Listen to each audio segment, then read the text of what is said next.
काशी को मोक्ष की नगरी कहते हैं और मोक्ष के इस शहर बनारस में मृत्यु के बाद भी अंतिम क्रिया जो संपन्न होती है, जिसमें पिंडदान श्राद्ध कर्म होता है, वह करना विशेष रूप से फलदायी माना जाता है। ऐसी मान्यता है कि काशी, प्रयागराज और गया यह तीन स्थान हैं जहां पर पिंडदान के जो कर्म है वो पूर्ण किए जाते हैं। इनमें भी काशी का एक स्थान ऐसा है जहां पर पिंडदान करना महत्वपूर्ण बताया गया है। वह स्थान है पिशाच मोचन कुंड। जी हाँ, पिशाच मोचन कुंड, जिसके बारे में कहा जाता है कि यहाँ पर भगवान गणेश ने भी पिशाच योनि से मुक्ति दिलाने के लिए एक जो तप करने वाला राक्षस था उसको आशीर्वाद देकर उसको पिशाच योनि से मुक्त किया था। इसके अतिरिक्त इस स्थान के बारे में यह महत्वपूर्ण माना जाता है कि काशी में यदि किसी को पिंडदान, तर्पण या श्राद्ध कर्म या त्रिपिंडी श्राद्ध करना होता है तो उसको इसी स्थान पर आना होता है। त्रिपिंडी श्राद्ध वह कर्म होता है जिसमें पितृदोष से लेकर तमाम जो चीज़ें होती हैं उससे मुक्ति के लिए यह श्राद्ध कर्म पूरा किया जाता है। इसके अलावा जो अल्प आयु में मृत्यु या फिर जो किसी दुर्घटना या असमय मृत्यु होती है उसके लिए भी जो श्राद्ध कर्म और पिशाच योनि से मुक्ति के लिए जो पूजन विधान होता है वह भी काशी के इसी पिशाच मोचन कुंड पर पूर्ण किया जाता है।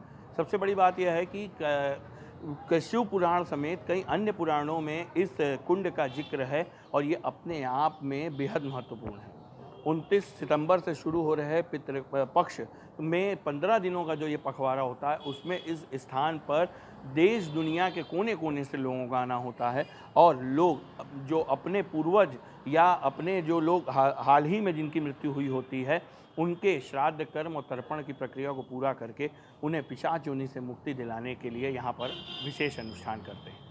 यानी 15 दिनों का पितृपक्ष का पखवाड़ा काशी के इस स्थान के लिए तो महत्वपूर्ण है ही, बाकी दिनों में भी यदि पिंडदान और श्राद्ध कर्म तर्पण का जो कार्य करना होता है उसके लिए पिशाच मोचन कुंड ही सबसे उत्तम माना गया है। पिशाच मोचन कुंड पे ही मत माना गया है। यहाँ दूर दूर से लोग आते हैं, पूरे भारतवर्ष के लोग आते हैं और 30 सितंबर से ये मेला शुरू हो रहा है जो 14 अक्टूबर तक चलेगा।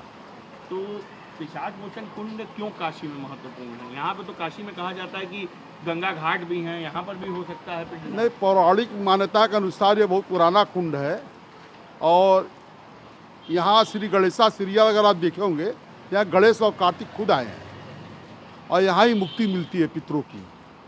अकाल मौत, प्रेत योनि जो भ्रमण करने वाले हैं उनकी मुक्ति यहाँ ही मिलती है, इसलिए इसको महत्व ज़्यादा है। यहाँ पे किस तरह के श्राद्ध होते हैं? श्राद्ध कितने प्रकार के होते हैं? यहाँ पार्वन श्राद्ध होता है, गया श्राद्ध होता है, तीर्थ श्राद्ध होता है, नारायण बलि होता है, त्रिपिंडी होता है, यही सब श्राद्ध होता है। जैसे हम अगर श्राद्धों की बात करें तो श्राद्ध अलग अलग क्यों माने गए? जैसे नारायण बलि अलग क्यों है, त्रिपिंडी अलग क्यों है? नारायण बलि में एक आत्मा की मुक्ति होती है, त्रिपिंडी में 44 आत्मा की मुक्ति होती है और गया श्राद्ध जो गया लोग करने जाते हैं उनके लिए होता है।